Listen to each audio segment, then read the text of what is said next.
پہلی بات جو بزنس مین رو رہے ہیں سارے رو رہے ہیں وہ ہے شرح سود تباہی پھیری ہوئی ہے اس نے 22%.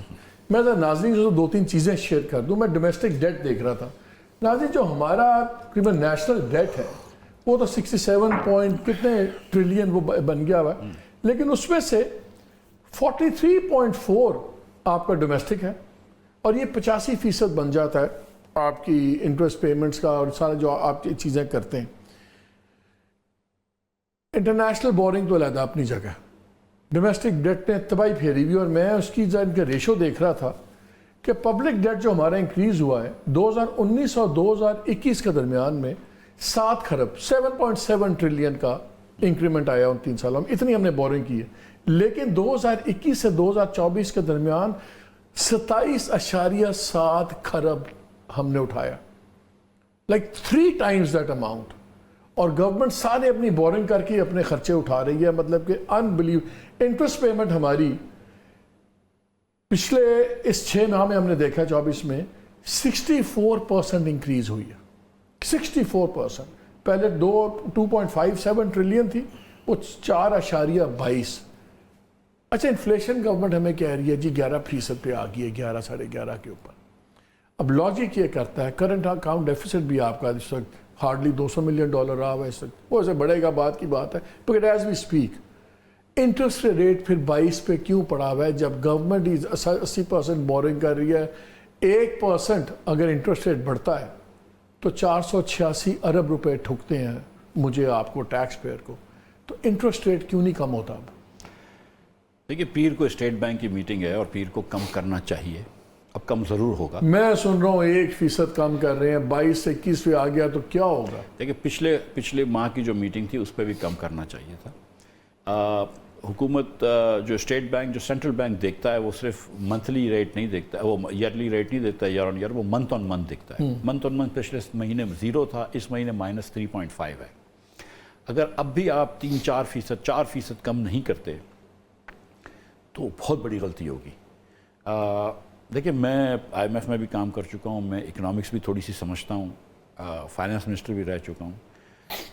یہ جو انٹرسٹ ریٹ آپ نے, یہ جو مہنگائی کم ہوئی ہے, اس میں حکومت نے کوئی بہت زیادہ کردار ادا نہیں کیا ہے. حکومت تو اپنے اخراجات تواتر سے کرتی رہی ہے, ٹھیک ہے, بجلی مہنگی کری, گیس مہنگی کری, مہنگائی بڑھانے میں حکومت کا بڑا ہاتھ تھا. جو کردار ادا کرایا گیا ہے وہ پرائیویٹ سیکٹر سے کرایا گیا ہے, ان کی کمر توڑ دی گئی ہے, وہ عام آدمی سے کرایا گیا ہے. 9 کروڑ لوگ خط غربت کے نیچے گئے ہیں, ان کی پرچیسنگ پاور ختم کر دی ہے آپ نے, تبھی آپ کی ڈیمانڈ کم ہوئی ہے. آپ نے گاڑیاں بکنا بند ہو گئیں پاکستان میں, گاڑیوں کی شفٹیں جب بند ہوئی ہیں, فیکٹریاں بند ہوئی ہیں, تو لوگوں کی نوکریاں گئی ہیں. کنزیومر الیکٹرانکس, وہ بڑے جو فریجز, ٹی وی, ریفریجریٹرز, یہ واشنگ مشین, یہ نہیں بک رہے پاکستان میں, اتنے موٹر سائیکلیں نہیں بک رہی. ان سب کی جب نوکریاں گئی ہیں لوگوں کی, جب جا کے یہ مہنگائی کم ہوئی ہے. اب آپ کو شرح سود کم کرنا لازمی ہے اور IMF کو ساتھ لے کر چلنا چاہیے, اور یہ اسٹیٹ بینک کی ذمہ داری ہے. پچھلے مہینے بھی ان کو کرنا چاہیے تھا, 2-3 مہینے پہلے بھی کر سکتے تھے, اور اب اگر یہ 3 سے 4% نہیں کرتے تو یہ کرمنل انرسپانسبلٹی ہوگی on their part. Criminal responsibility seriously. اور آپ کے خیال میں یہ منیمم ہے 4؟ ہم تو ہمیشہ سنتے تھے, مجھے ایک چیز بتائیے, آپ تو فائنانس منسٹر بھی رہے ہیں, ہم نے ہمیشہ سنا کہ یار جو انفلیشن ریٹ ہے اس سے 2-2.5 یا 2-3% اوپر رکھتا ہے اسٹیٹ بینک, اور وہ شرح سود رکھتا ہے. اگر یہ 11.7 کہہ رہے ہیں, چلے 12% کر لیں, تو شرح سود اس لحاظ سے 15% بھی ہونی چاہیے. ابھی دیکھیں, ابھی پچھلے مہینے 17 تھا, اس سے پہلے 22 تھا, پچھلے سال 35 تھا, تو سمجھ کے آہستہ آہستہ کرنا چاہیے. I understand that. تو ابھی 11 آیا, اگلے مہینے شاید تھوڑا سا زیادہ آ جائے گا, بجٹ آئے گا تو پھر کچھ بجلی گیس کی قیمتیں بڑھیں گی. تو اسٹیٹ بینک آگے دیکھ رہا ہوتا ہے, پیچھے نہیں دیکھ رہا ہوتا ہے, آگے دیکھ رہا ہوتا ہے. آگے کی ہم پریڈکشن کر رہے ہیں 15% تھا, تو 15 کے اوپر آپ 17 تک لے جائیں, لیکن ابھی آپ 22 سے پہلے 18 تو لے کر آئیں, 17-19 تو لے کر آئیں, پھر اس کے بعد آپ 17 پہ لے جائیں گے مہینے بعد. IMF کو کیا اعتراض ہے اس پہ؟ IMF کو اعتراض ہوتا ہے, ایک تو ہماری بینک کی کریڈیبلٹی اتنی نہیں رہی ہے IMF میں. IMF کو اعتراض ہوتا ہے, وہ بھی بڑا کنسرویٹو کھیلتے ہیں, تو آپ تھوڑا سا کنسرویٹو رہیں, لیکن اگر 1% کرا آپ نے تو وہ کرمنل ہوگا, وہ غلطی ہوگی, بہت بڑی غلطی ہوگی. جب ہم سنتے ہیں اسٹیٹ بینک کے اندر 3 ممبر کمیٹی بیٹھی ہوتی ہے, مانیٹری کمیٹی بیٹھی ہوتی ہے, جو 25 کروڑ لوگوں کی زندگی کا فیصلہ اس سے ڈائریکٹلی ہوتا ہے امپلیمنٹ. پھر کیا از دیٹ انف؟ کیا 3 member بورڈ از انف؟ نہیں 8 لوگ ہوتے ہیں, 4 اسٹیٹ بینک کے اپنے ووٹ ہوتے ہیں اور 4 باہر کے ممبرز ہوتے ہیں.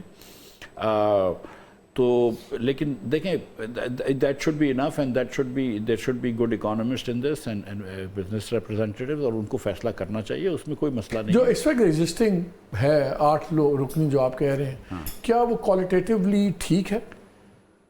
اگر آپ فائنانس اسٹیٹ بینک تو ایک بلاک میں ووٹ کرتا ہے, 4 جو ہے نا وہ ایک ساتھ ہی ووٹ کرتے ہیں. جو گورنر صاحب ووٹ کرتے ہیں, وہی ڈپٹی گورنر صاحب ووٹ کرتے ہیں, وہ سارے ایک ہی بلاک میں ووٹ کرتے ہیں. تو 50% ووٹ تو وہیں گیا. ہاں, تو وہ بیسکلی پھر جو انڈیپینڈنٹ ہیں ان میں سے بھی 1-2 پھر سرکار کی جائیں گے. تو پھر اس کو پہلے تو اس کا کیا طریقہ ٹھیک کرنے کا؟ یہ طریقہ دیکھیں, طریقہ ٹھیک ہے. آپ کے پاس لوگوں کو سمجھ ہونی چاہیے کہ دیکھو آپ صرف بینک نہیں چلا رہے, آپ پوری معیشت چلا رہے ہیں.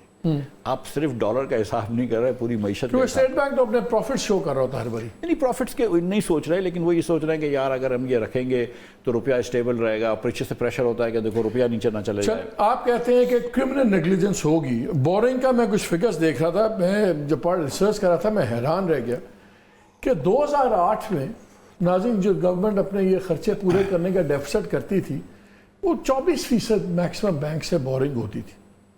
آج 83% وہ بورنگ سے خرچہ اپنا پورا کر رہے ہیں. 2019 میں بینک سے جو انویسٹمنٹ تھی گورنمنٹ ڈیٹ سیکیورٹیز وغیرہ میں وہ 8.7 ٹریلین تھی, آج 26 ٹریلین ہے. سو سارا کریڈٹ گورنمنٹ اٹھا رہی ہے, سارا پیسہ بینکس کما رہے ہیں. سو ایکسپینسز کم کیسے ہوں گے؟ گورنمنٹ کے ایکسپینڈیچر ہم دیکھیں ملٹیپلائی کر رہے ہیں. اور ایک چیز اور, بزنسز کو چھوڑیں, اگر یہ شرح سود کم کرتے ہیں تو ہمارا انٹرسٹ پیمنٹ میں ماہانہ کتنی کمی ہو جائے گی؟ تقریباً 30 ارب روپے پر منتھ حکومت کو بچیں گے.